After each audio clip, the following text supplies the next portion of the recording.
All right. My name is Dhammadipa, and I'm from a US Institute. And first of all, I certainly thank you for this SGI International Center hosting for this our Dharma study, and also thank you for Daniel's wonderful introductory and explaining about your organization as well as the main theme or main teachings and how they can apply in the daily life, even for the social welfare as well. Right. Anyway, my topic will be a little boring, but it's basically, since I'm a Chinese original, even though it's very complicated, what kind of tradition I belong to is not very important now. But I like to just take this opportunity to introduce one of the really important figure in China as a Buddhist monk called Zhiyi. And he, even though he was said that he was the third patriarch of the Tientai school, however, actually, for some reason, you could even regard him as the founder of Tientai school. Now, let me just start to talk about a little about his life, so that make the story not too boring. Okay. Anyway, so firstly, he was born in 537. Of course, when you look at it, he passed away in 597. So originally, he was from one of the provinces called Henan, and then.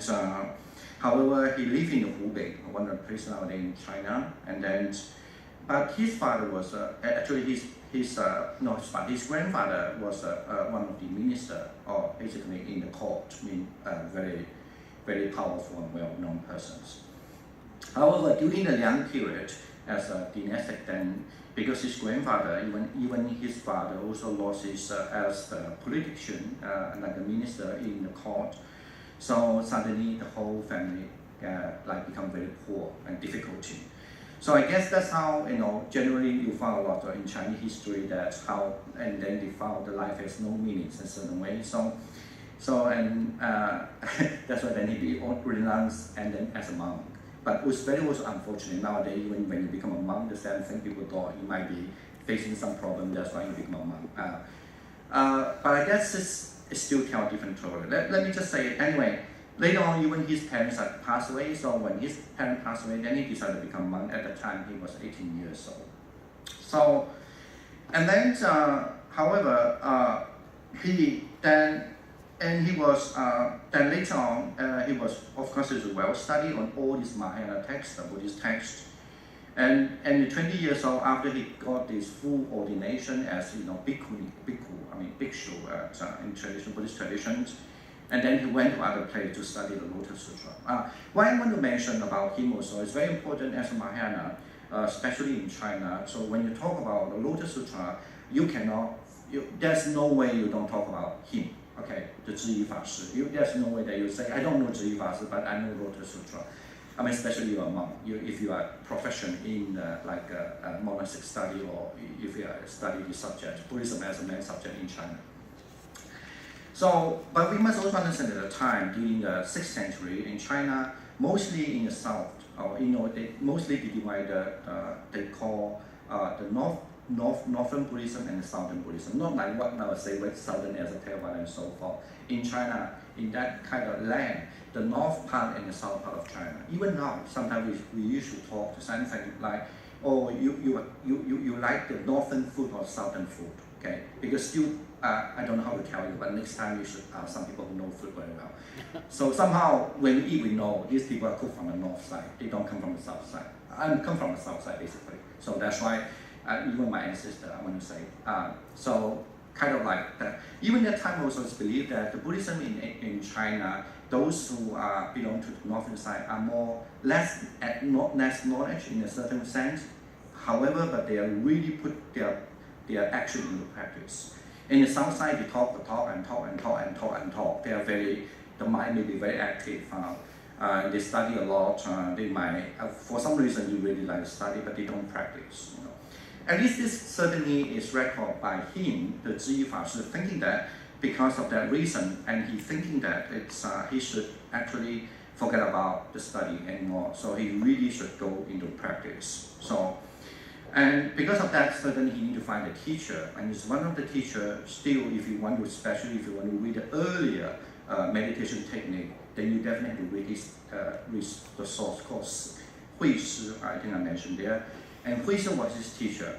And then, so then he learned the meditation under the teacher. In other words, he didn't want to pay too much attention to study anymore, but wanted to put into practice. Anyway, so something. Okay, I think that's right. Okay, and then after he learned the Hui Shi, and one day his master called Hui Shi, so tell him that you are fine. You should go to the city now and go to teach. So, however, you still have to keep your samadhi because your samadhi, your concentration, your samadhi is not good, still not very stable. This is the only advice I asked him to do. So he had a good opportunity so that he went to the city and he was very well received and popular in that time in China, in the capital there.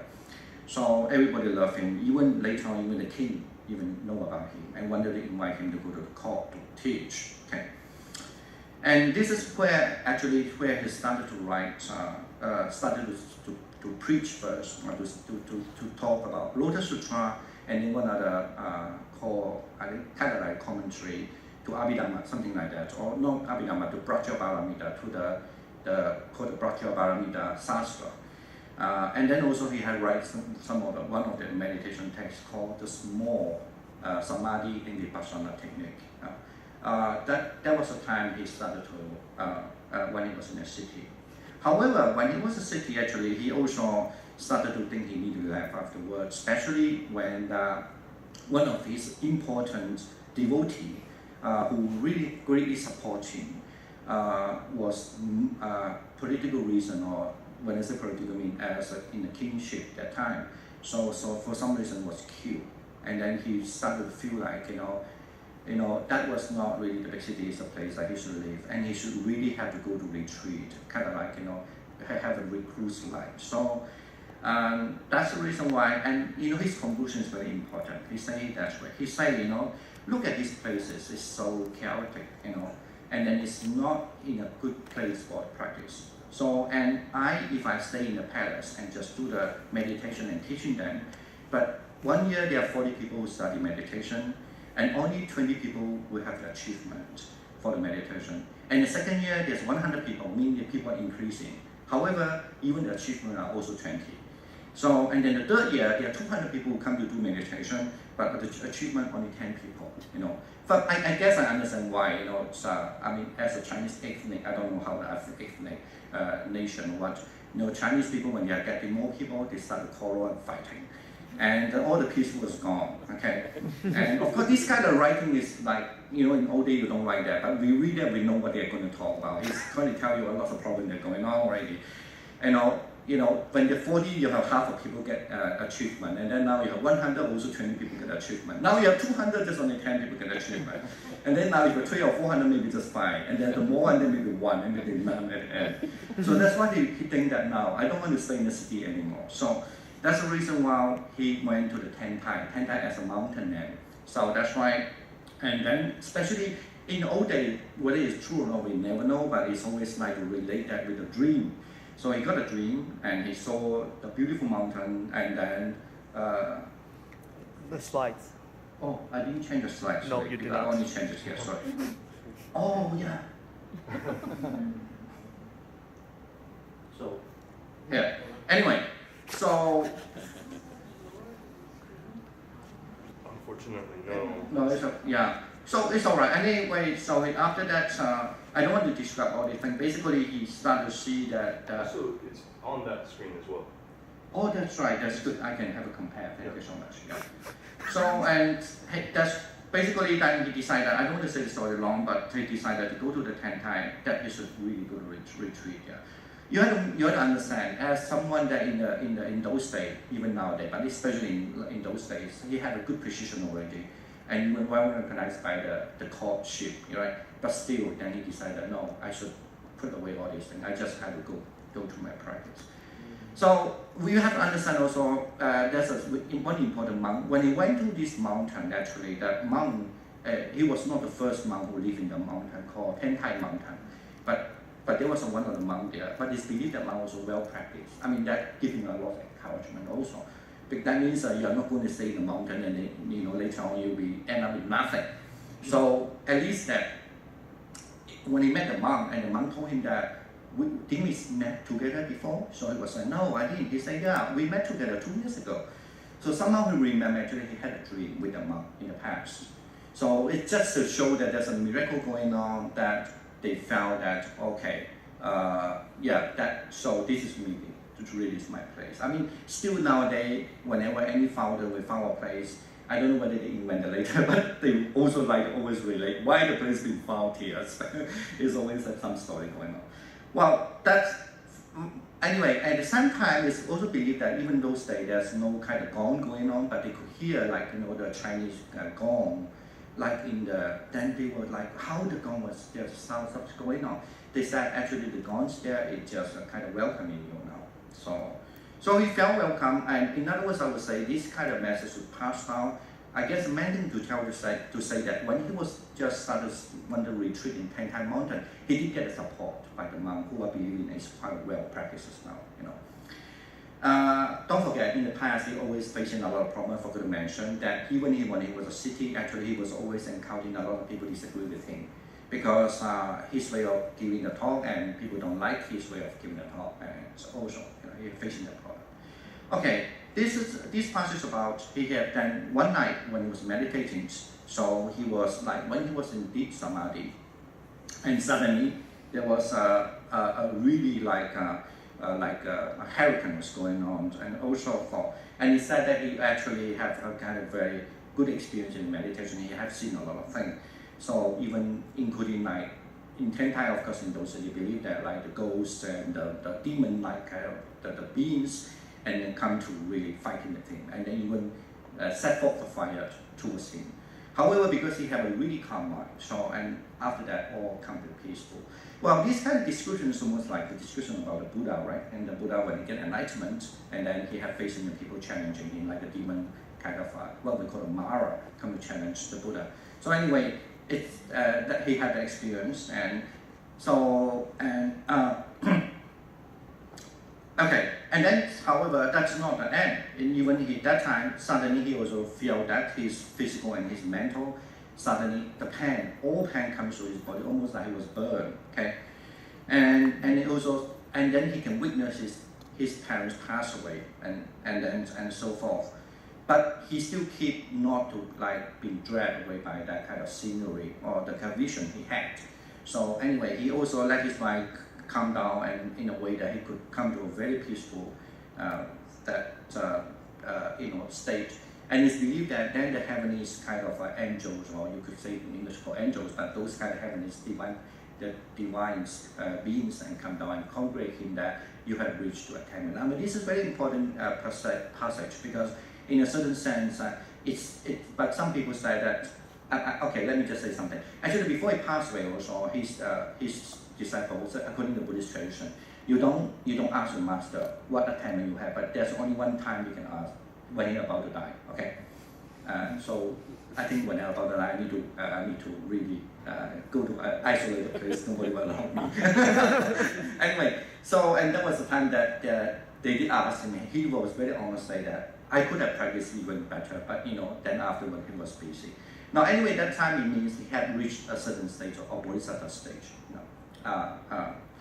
And then, of course, then since then you can imagine, then he was in Tientai, and then lots of people go to follow after him, and he could always teach him this meditation there. But then he also go back to the city. So in the 597, so he went back to the city in the Yangzhou. So even though he went back there, he went back to the city later on. He went back to the city. So I forgot to say, he went to the city to teach afterward. Then, however, after a few years, he also thought he needed to go back to his mountain. So he went back to the long mountain. But because after he left, actually the whole place was almost abandoned already. So that's the reason why then later on, he just keep on staying there and don't move anymore. He stayed in the Tientai mountain. Then it's mainly focused on one of the sutra called the Lotus Sutra. So as his one of the main teachings. Okay. However, this I also like to mention. So then he got ill also, and later on he also he was so ill that he even couldn't move. So anyway, So even the king was saying that, why don't you just come to my palace now? So we have a best doctor for you, but he still refused. And then at the end, he passed away in the mountain, okay, in the Tientai mountain. But before he passed away, so he was respecting the Maitri Buddha in front of Maitri Buddha. So he was chanting Amitabha and the Avalokita as well. So that's why he passed away. Now I need to mention in a certain way is Tientai school at him that time actually he was very highly regarded the Avalokita as well also. That's why he have written many kind of the ritual equally in Chinese. They have written many kind of rituals how to practice in order to see the Avalokita for a Bodhisattva. Okay. All right. So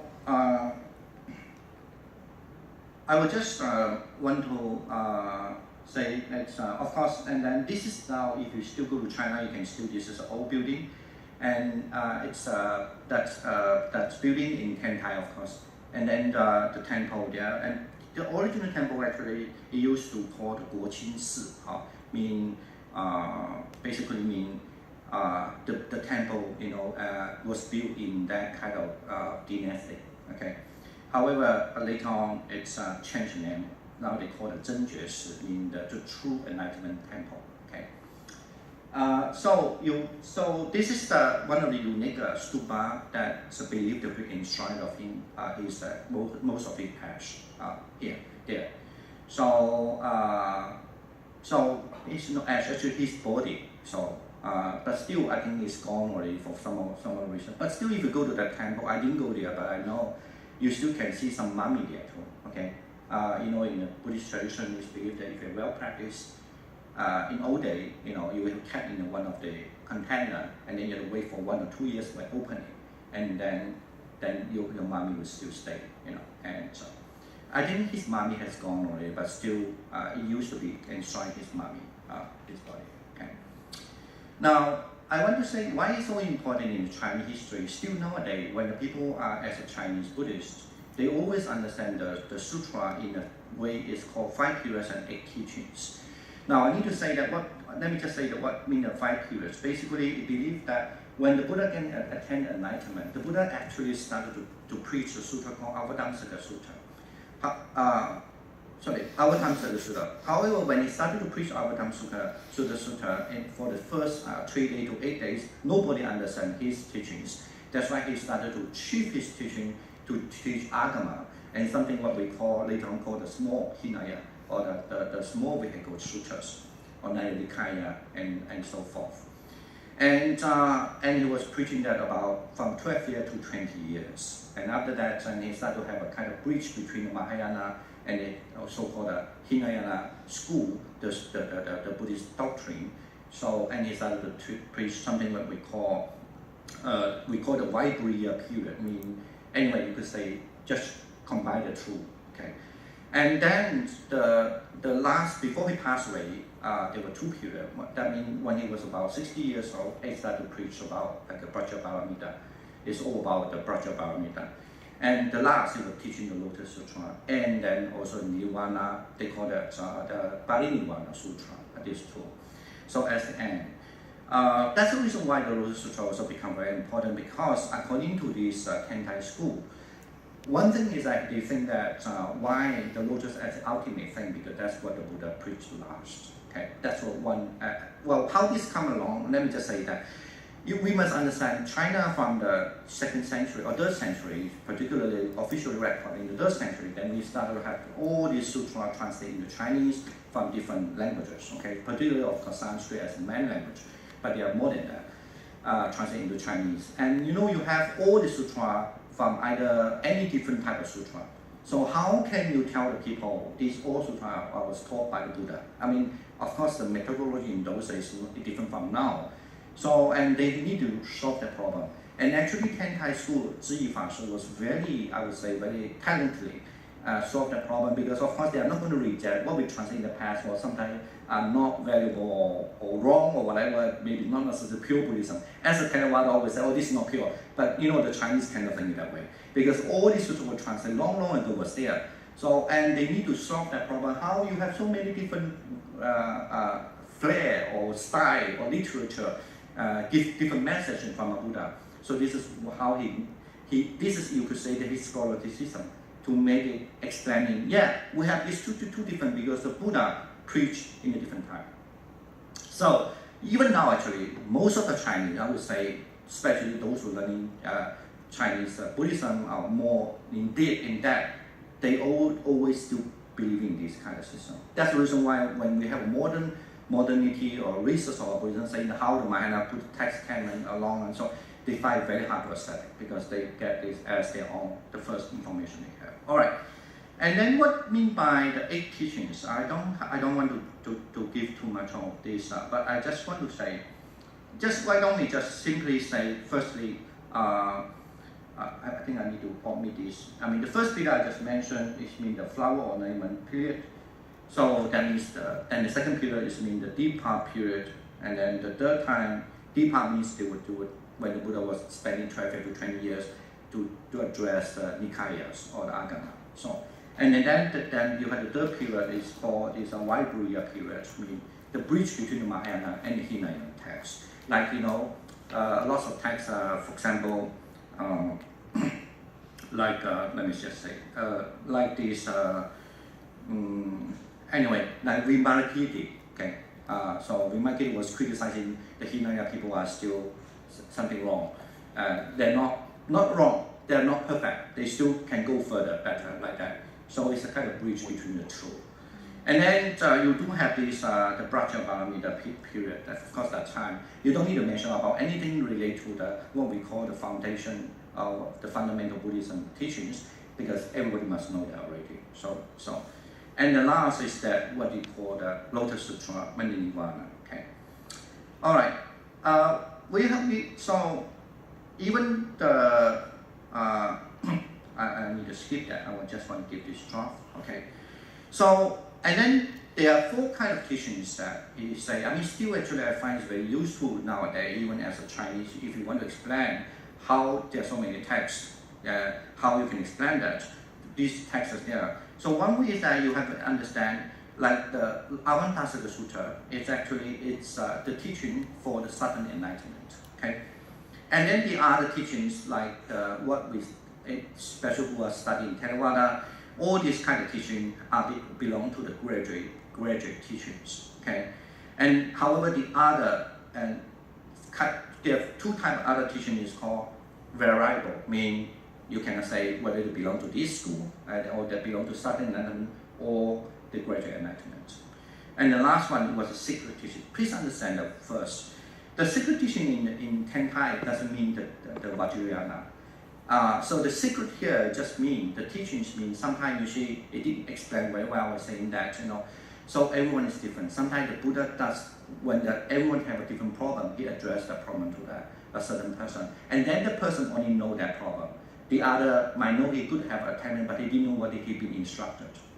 In terms of secret, it's not saying that you can expose to other, but it's just because individuals are different. So they might get something, maybe by their own they know. Even maybe just have a little conversation with the Buddha. They only know to other, but not the other person will know those information. Like that's what he means. I mean, you have to understand, this is really important in a way. This is how the mentality of Chinese basically understand the whole Tipitaka we have in China. Okay, the last, I guess I will just want to end before. Just want to say this few things. According to Korean, called Goryeo, is a Diguan. So we don't know when he was born, but we know he passed away in 1970. So he definitely, he was actually one of the, not only in Japan, I didn't put in Japan there, but Japan, of course, they also have well-developed in the Tientai school later on when they learn from China and back to Japan. But I'm talking in Korea there, and he actually have give a very beautiful simile about how this 5 kind of the teaching goes on. In other words, of course, I'm much more clean to this. That's why I put his quotation. Basically, he was saying that, so of course, just like somebody, when they start, they must learn the Tripitaka first, and they learn the Tripitaka, including the Abhidhamma. He even precisely say what kind of thing they should learn. And after they learn all this Agama, and then they learn this Abhidhamma, And also later on they have to learn that Dhammadipa Sak is one of the commentary to the Abhidhamma in Chinese system, and then they have to learn the Vinaya. So when they finish that, then they will learn something called the shared teaching, 就是中文叫通教. So when they do the shared teachings, so they have to put this great weight on the Tipitaka teachings as well as how they link it to the 别教跟原教, mean distinct teaching and perfect teaching. Basically, distinct teaching is generally mean that the teachings that regard to the much more advanced stage of the Bodhisattva. So that's why in Chinese we have a translation word is called those people who are the limitation of the cycle existence. In other words, mean they are not bound by the normal karma to reborn. I mean, this is a little mystical. I'm not going to explain now. But it means that they believe that there were people who in the past that they practice and they become distinctively different from people who are still influenced by the karma. They're like a bodhisattva, like, for example, like the bodhisattva like the Avalokitesvara, for example, or Maitreya. So they are distinct. So, and because this is not just a notion, they have really, because a lot of Mahayana teachings are addressed to this.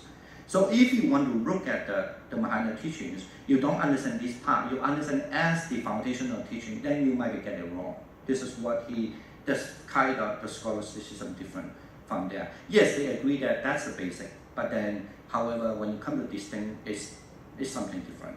But still, even it's distinct, but it's not a perfect, but the last is the perfect. So I guess that's also the reason why the Lotus Sutra later on, somehow, I don't know whether for whatever reason, I mean, this is not my topic today, but generally yes, and ultimately as I say, the two sutra become the only can represent the ultimate. So called the perfect sutra is the Lotus Sutra as well as the Avatamsaka Sutra. So even though the Avatamsaka was first preached according to the Tientai interpretation, so nobody understand it. However, by the end, but the Lotus Sutra, I mean actually, somehow even though in doctrinal way of saying that the Avatamsaka is so important, however in Tientai later on, the Avatamsaka is not really being greatly taken as an important part, I mean particularly for the practice part. Don't forget, he was mainly emphasis on practice already. So he think that this is not a scholar study. So and he think that so the Lotus Sutra has to be the only one actually at the end that can only reach you to come to the perfection. So this is why now you can somehow maybe understand a little bit why in Chinese culture, whether they understand this kind of teaching or not, is fine, but it's another story. But definitely to the Chinese who are interested in the as a Chinese monk or as a Chinese kind of Buddhist culture, there's no way you could try to say anything bad about Lotus Sutra, okay? In culturally, because even during the 7th century as a Tientai school, he actually, as one pioneer person, have emphasis on the importance of the Lotus Sutra. Now, the last thing I want to say, he was not only grateful doing this job, he actually, as you could say that he was the forerunner as a Chinese ethnic or nation who invented, you could say, a scholarly system in China, which influenced the rest of the year until even now. So in other words, you know what I mean? So everybody understands actually what the Buddhism is about in China, all come from his idea, even whether they know it directly or non-directly. Okay, so that's why the Venerable Zhiyi Master as a Tientai school, why it's so important, you could understand as one of the, not just a practitioner, but even as a scholar study, actually he did invent really complicated, this is just a little glimpse of it, complicated system to study the whole Chinese Buddhist Sutra. So in China. All right, thank you for your attention. Thanks.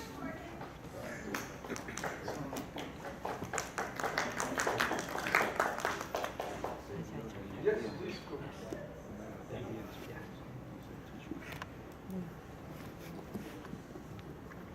Firstly, my apologies and also my sincere thanks to both Mr. Danny Paul, who welcomed us here and had this study session. I truly thank him for that regard. This is the first time in which he's fully been in tenure after having taken over from Mr. Aiken, which we had done up to so far. So please continue this tradition. we only can come to every place only once a year. So we will knock on your doors again in March 2019. So that's our methodology. And more importantly, I would like to welcome you to every one of our study circles. I know you are busy, but please, you are on our mailing list. Come and present about the SGI, either in terms of practice or the Lotus Sutra or whatever aspect, the sociological aspect that you presented. All of that is important, and you can do that in segments. One study circle, you can do the historical portion, the other one, the practical portion, the Daimoku and the Kaidan and all the great institutions of the SGI, and then the religious ones, that is. And then you can talk about the Lotus Sutra chapter by chapter. We would welcome that. Anybody who welcomes us, we equally welcome in return. So that invitation stands open, and you have our notice every study circle. So even the one that's coming up this Saturday, you're welcome if you have the time.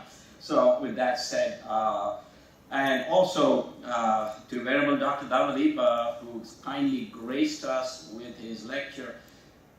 The thing always I like about him is he has two things. One is he makes me laugh all the time. In the sense, he says, oh, this is boring, and he goes on then that.